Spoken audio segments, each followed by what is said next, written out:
sport le plus populaire de la planète, le football, tout au long de son histoire, a vu son rectangle vert investi par des enjeux et des prismes économiques, politiques ou encore sociaux. Au départ, simple passion pour ses aficionados, le ballon rond est rapidement devenu un terrain à conquérir et à maîtriser pour nombre d'acteurs extrasportifs, que cela soit à travers des clubs, des compétitions ou même des sélections. Salut à tous, c'est Val. Aujourd'hui, à l'occasion du premier épisode de Match pour l'Histoire, on va s'intéresser à une rencontre très particulière qui a eu lieu en 1973 entre l'URSS et le Chili.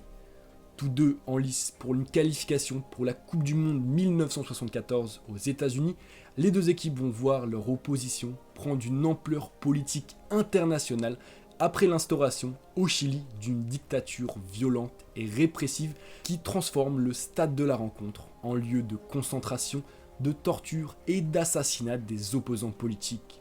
El Estadio Nacional devient alors El Estadio de la Muerte, le stade de la mort.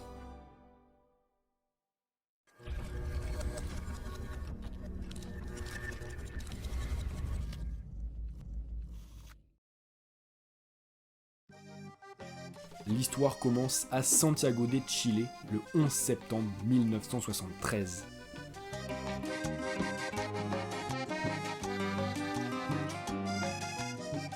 Première de sa poule, après avoir battu par 2 fois le Pérou, l'équipe chilienne s'apprête à prendre l'avion pour se rendre à Moscou y affronter la sélection soviétique à l'occasion d'un match de barrage aller pour l'accession à la Coupe du Monde qui aura lieu l'année suivante en Allemagne de l'Ouest.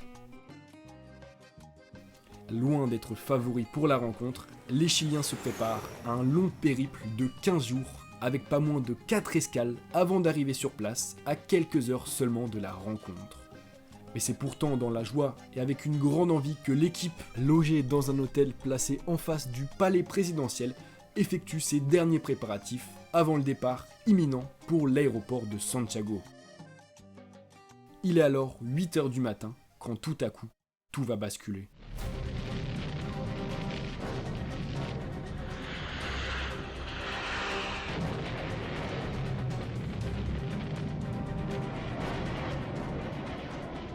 Élu démocratiquement 3 ans auparavant, le président chilien Salvador Allende, retrouvé mort dans son palais, est renversé par une junte militaire dirigée par le général Pinochet qui instaure dans la foulée une dictature répressive. Caractérisée par une violence sans nom et un terrorisme étatique au nom de la restauration des intérêts du pays, le nouveau régime traque, torture, puis exécute ses opposants ou présumés opposants dans tout le pays.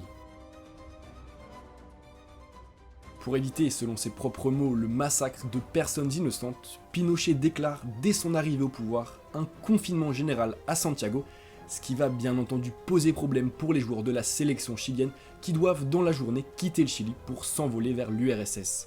De peur qu'ils ébruitent à l'étranger la situation locale, les dirigeants de la junte militaire bloquent alors la sélection nationale à l'aéroport avant finalement que le hasard s'en mêle et lui permette de s'envoler après que le médecin de l'équipe, Jacobo Hello, également médecin personnel du général Gustavo Ley, chef des forces aériennes chiliennes et proche de Pinochet, négocie à titre exceptionnel une autorisation de sortie du pays.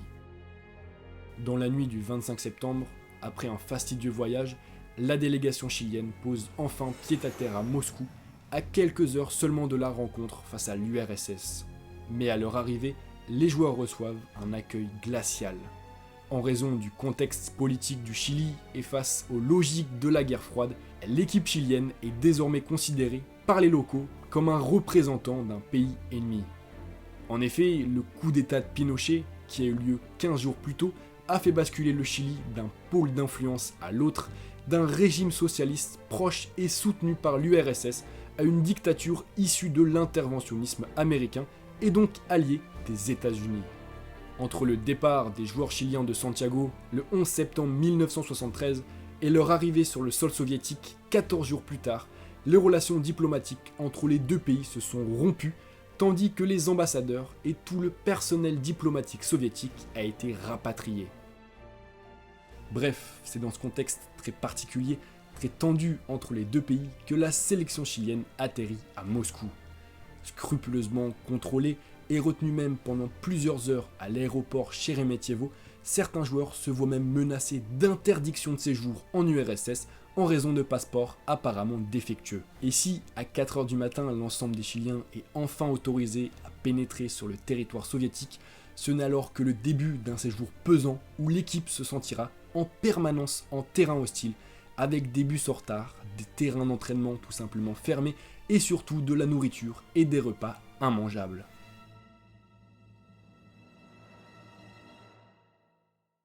Accueillis froidement et loin d'être favoris face à une équipe soviétique finaliste du dernier Euro, les Chiliens pénètrent sur la pelouse du stade Lénine le soir du 26 septembre devant plus de 50 000 supporters. Mais fait notable, aucun journaliste n'est autorisé ce soir-là à assister à la rencontre qui n'est d'ailleurs pas filmée en raison d'une décision plus que surprenante des autorités locales. Si toute présence journalistique est prohibée au stade Lénine, l'un des 50 000 spectateurs qui garnissent l'enceinte, du nom d'Hugo Gast, est en fait un journaliste chilien venu anonymement assister à la rencontre en Russie. Assez terne, le match très attendu se termine finalement et contre toute attente sur le score nul et vierge de 0-0.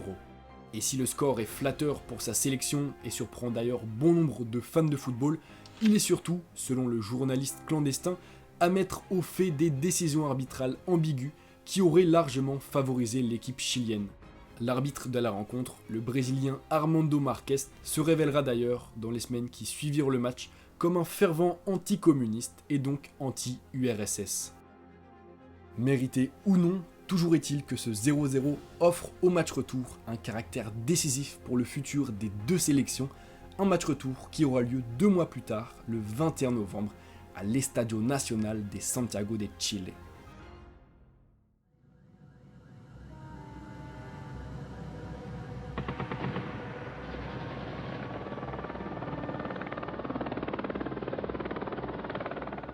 À leur retour au Chili, après plusieurs semaines d'absence, les joueurs retrouvent leur pays plongé dans une situation chaotique. Près de 1800 opposants politiques ont en effet été assassinés par le gouvernement Pinochet depuis le coup d'État, tandis que de très nombreuses personnes ont également été arrêtées sans raison et sont détenues dans des prisons improvisées aux 4 coins du pays. Le stade national de Santiago, où la sélection évolue quand elle joue à domicile, a d'ailleurs lui aussi été transformé en un camp de concentration où plusieurs milliers de prisonniers sont contraints au travail forcé et même torturés. Ce qui est assez fou, c'est que même certains joueurs chiliens ont des proches qui sont incarcérés dans le stade au cours du premier mois de la dictature, à l'image par exemple de Leonardo Vélez. Dans ce contexte, une question se pose alors. Comment la rencontre entre l'URSS et le Chili va-t-elle pouvoir se jouer ? D'autant que dès le 22 septembre, les nouvelles fonctions du stade sont rendues internationalement publiques par une délégation de la Croix-Rouge au Chili. Le monde est alors sous le choc.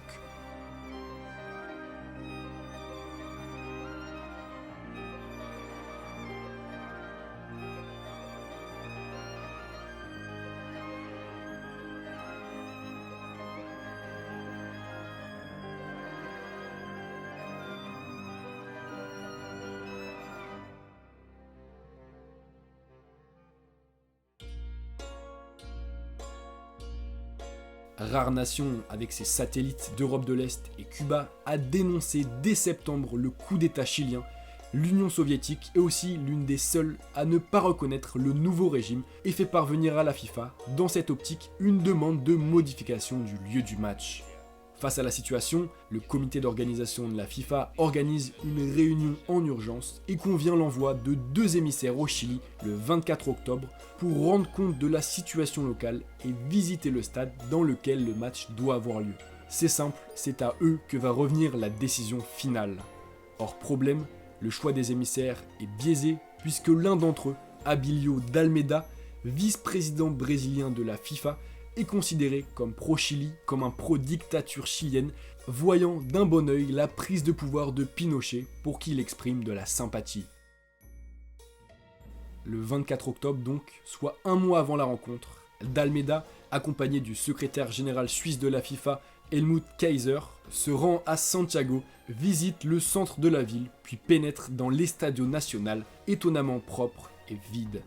En fait, quelques heures avant l'arrivée des membres de la FIFA, les militaires du régime se sont empressés de normaliser la situation du stade, cachant les prisonniers sous les tribunes et leur demandant de rester silencieux. En clair, ils ont nettoyé la scène de crime. Si bien qu'à leur retour, les ambassadeurs rendent public leur rapport sur la situation chilienne qu'ils qualifient de tout simplement normale, précisant, je cite, que les gens ont l'air heureux et les magasins sont ouverts. Le communiqué, tellement positif, est même repris par le journal conservateur chilien El Mercurio, profitant de la positivité du communiqué pour promouvoir le régime Pinochet. Or, face à ce qu'elle considère comme un cautionnement, voire une légitimation de la dictature de Pinochet et de ses agissements militaires dans le stade, l'URSS réitère début novembre sa requête auprès de la FIFA pour modifier le lieu de la rencontre et menace alors de tout simplement boycotter le match. L'instance internationale, qui souhaite absolument que le match retour ait lieu, notamment en raison d'enjeux économiques, propose, dans une ultime tentative de conciliation, que la rencontre se joue à Viña del Mar, à 120 km de Santiago. Mais la proposition est refusée catégoriquement par les dirigeants chiliens qui prétextent des équipements sportifs insalubres, puis rappellent ensuite l'accueil glacial reçu par les joueurs à Moscou, ainsi que la non-retransmission télévisuelle du match aller. Francisco Fluca, le président de la Fédération chilienne de football, met ensuite un terme définitif aux discussions dans un communiqué où il dénonce l'incroyable et malheureuse manœuvre soviétique. Le match aura lieu à l'Estadio Nacional, un point c'est tout. Face à cette décision finale, l'URSS publie le 12 novembre un communiqué officialisant son boycott de la rencontre. Dans la foulée de ce refus de jouer, la FIFA, s'appuyant sur l'article 22 de son règlement, officialise la qualification du Chili pour la Coupe du Monde 1974, 8 ans après sa dernière qualification pour une compétition mondiale. Profitant de l'événement pour promouvoir la résurrection nationale du Chili et célébrer les joueurs de la sélection, Pinochet décide tout de même d'organiser le match à la date prévue et dans le stade national devant plus de 15 000 personnes. Le 21 novembre 1973 donc, les joueurs chiliens foulent la pelouse de l'Estadio Nacional dans un contexte bien particulier puisqu'ils n'ont tout simplement pas d'adversaire.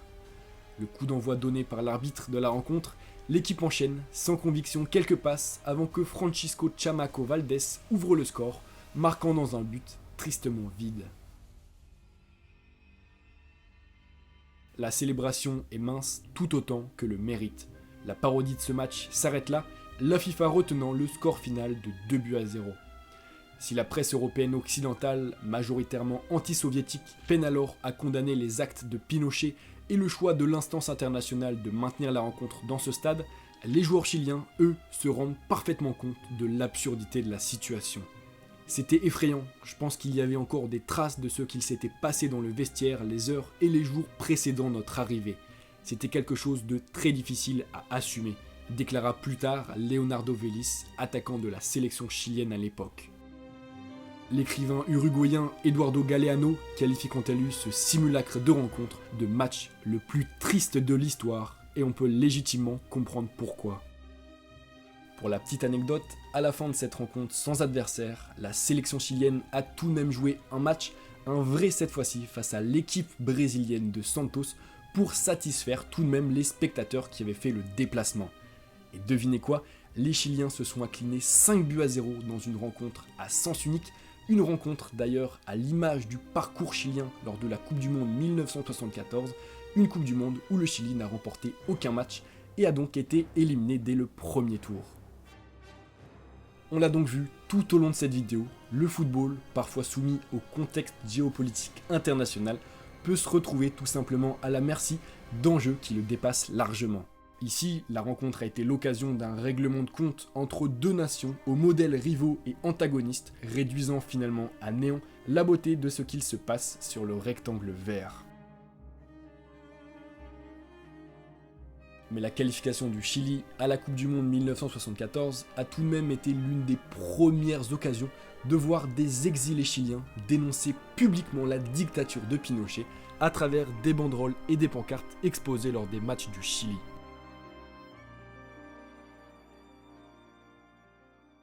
Et donc voilà les gars, c'est déjà la fin de cette vidéo. J'espère que vous avez apprécié et que vous avez appris des choses, c'est le principal, sur cette rencontre très particulière.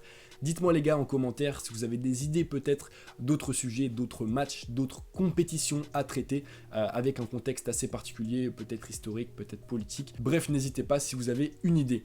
C'était donc Val, on se retrouve très rapidement pour une nouvelle vidéo. Peace.